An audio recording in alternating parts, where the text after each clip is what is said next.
Hello mga mare, welcome to my mini vlog.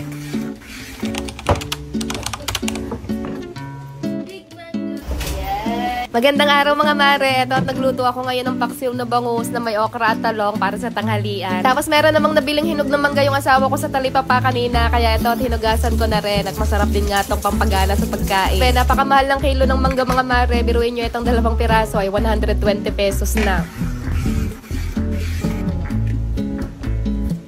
Hindi na nga pala ako nakapag-video ng pagluluto ko kanina mga mare dahil nagugutom na daw talaga yung asawa ko, kaya pinaspasan ko na lang yung pagluluto. Mga mare.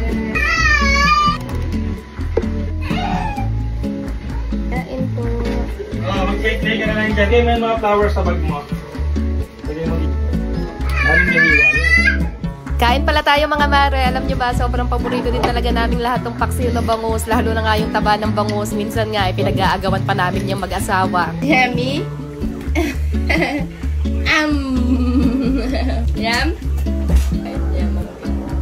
Etong batang maliit pala, nauna na yan kumain kanina, kaya yan, at etong mangga na lang yung binigay ko sa kanya ngayon. Kahit anong klaseng prutas yung ibigay mo dyan mga mare, wala talagang pili niyan, lahat talagang kinakain niya. Ang bilis niya nga lang naubos yung binigay ko sa kanyang mangga at nabitin pa nga siya, kaya ayan, at pinag-slice lang ulit siya ng papa niya. May papadyak-padyak pa nga yan, at may pasayaw-sayaw pang nalalama nang binigyan siya ulit ng mangga. Nako, napakababaw lang talaga ng kaligayahan. Di naman iyakin tong batang to mga mare, yun nga lang ang problema sa kanya ay napakaubod ng likot, pero kahit paano naman nasasaway-saway na rin yan at marunong na rin sumunod. Oh, bakit don't touch? Don't touch. Don't touch, baby. Don't touch. No. Baka masin. Pagkatapos namin kumain, nagligpit na rin ako dito sa mesa at mukhang idol din yata talaga ako nitong anak ko dahil gustong-gusto nga niyang pinapanood yung mga ginagawa ko. Kapag nagluluto nga kasi ako mga mare, mayat-maya talaga ako niyan sinisilip, at kapag nga naglilinis din ako ng bahay, talagang palagi din niyang nakikisali-sali. Minsan nga kapag ka nagwawalis din ako, talagang inaagaw niya sa akin yung walis, tapos siya yung magwawalis. Kala niya siguro ay nakakatulong siya, pero ang totoo ay lalong magtatagal yung trabaho ko dahil sa kanya. Ikaw magpunas. Punas.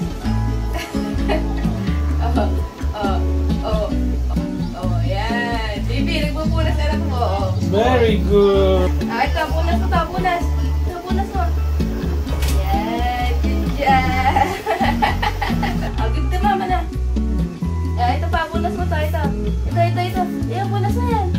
Punas yun. Basa. Basa yun. Tama na. Thank you.